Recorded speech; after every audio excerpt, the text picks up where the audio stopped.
This is a story that I have been wanting to get off of my chest for some time. I'll have to take you back to the 1960s for this one. Let me ask you, did someone in your family ever mention losing a Harley Davidson called the Fire Dancer? If so, I'm going to tell you the fate of that motorcycle. In Fort Bragg, North Carolina, my uncle happened to be mustering out of the Army on this particular day. He was waiting in a combination bus stop, diner, bar kind of establishment, impatient for the bus that would take him home to Alabama. He was just getting back from serving in Korea. As time passed, a rough biker walked into the joint.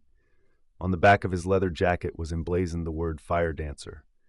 According to my uncle, he was throwing his weight around and giving people a hard time. My uncle didn't like what he was seeing, and as a Green Beret soldier, he could easily have intervened, but he really just wanted to get home and avoid any trouble. He paid his tab and walked outside. It was there he saw a black Electra Glide Harley with Fire Dancer painted in red on the front fender. In a moment, his decision was made. He had found a way to get himself home in style, and at the same time hit the biker where it would hurt him the most. Fresh from the excitement he had experienced in Korea, he decided to hotwire the bike and ride it home. I'm sure the freedom he felt on the road was just what he needed after serving his country. I'm not saying what he did was right, I'm just telling the tale as it was told to me. So about 6 hours later, he arrived at my dad's mechanic shop. He parked the Fire Dancer and gave it to my dad, who already owned several Harley Pan Heads.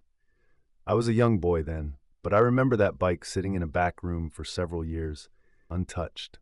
I'm sure my dad was waiting for the statute of limitations to run out. Later, when I was older, the timer clicked and my dad painted and sold the Harley, and thus ended our connection to the Fire Dancer. I'm telling this story now, I guess, to offer some closure to whoever lost this motorcycle, or maybe another child of the 60s who grew up with the other side of this same story.